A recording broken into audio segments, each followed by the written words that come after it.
as I journey with people, I feel like one of the biggest, there's two extremes in the church. The first extreme is that we know that sin is serious, but because we know sin is serious, we're so afraid of God, and we don't want to do anything because we're terrified. Everything is sin, right? Our thoughts, our words, I remember one guy, he confessed that he forgot to throw something away, and I'm like, that's not a mortal sin. But he's like, Father, but I don't want to litter the world, right? He was really scared. And then the other extreme is like, God is so good. God loves me. I could do whatever I want and just go to confession. I've seen both.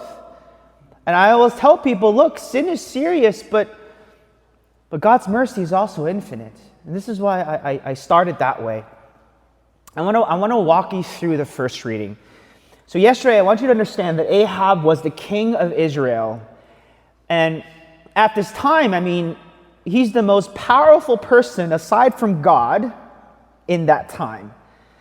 And so King Ahab, I believe that's his name, he saw this plot of land that he really wanted. It was a nice piece of land. It had something in there that he needed. And so he went to the owner of the land and said, give me this land, I will give you more money for it. Thinking because he's king, this man will give him the land. The man said, I cannot, because part of the rules for Jewish ancestral law is that this land was passed down from generation to generation. You cannot just give it up. And so the king also knew the law, so the man said, I cannot give you this. And so the king at the time said, okay, don't worry about it. And then the king's wife says, I'm going to paraphrase, let's make a plan to get this man killed so we can take his land. And so they start getting two people to say that this man blasphemed against God and against the king, and they put him out into the open and they stoned him to death. And they stole the very land with lies, with deceit, and with murder. And the king went along with it. My dear friends, this is not a pagan king. This is a king who believed in the God of Israel. Is that serious or is that serious? Very serious. Not a pagan king, not a random guy that doesn't believe in God. He made his vows, he knows the law, and plus he also knows Elijah the prophet. He knows.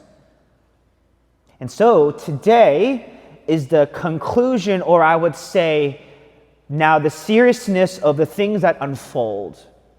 So God tells Elijah, go now and get the king, because literally God wanted the king to see that God saw everything. So as soon as the king went to the very land that he stole, Elijah comes and tells him what happened. And Elijah says what he says, and he says, you took this land. I'm going to paraphrase, there are going to be consequences. A lot of times when you look at this, people are like, well, Father, why is God so harsh? Because God cannot allow us to continue the way that we continue, because we will lose him forever. Eternal death versus what type of death? Earthly death. The soul is worth much more than earthly. I hope that makes sense, okay? So when you look at this first reading now, Elijah tells the king, you will be punished, but ultimately punishment was for the king to wake up. So think about it this way. If Elijah didn't tell the king, what do you think the king will do? Nothing. The king would just go on thinking that this was okay to kill an innocent man and steal his land. It's not okay. And so Elijah went to the king and said, this is not okay. And so what does the king do in the end? He wears sackcloth and ashes and repents. And what does God do? God shows him mercy. So this is where the balance comes in. God shows him mercy, but because of the seriousness of his sin, there are going to be consequences for his sin. He repents, but then God says, your children will suffer because of this. And when we look at this, we think, well, that's not fair. Friends, what is fair? What do we have? Look at our world. What does God give us every single day? What is life? What is death? What is heaven? What is all these things? Human beings, because of ego and pride, we believe that we are owed everything, but we're owed nothing. And yet God wishes to give us everything. My hope for you, my prayer for you, is that you don't get so scared that you can't even face God because you don't believe that He loves you and cares for you. Of course He does. He wouldn't die for you if He didn't love you.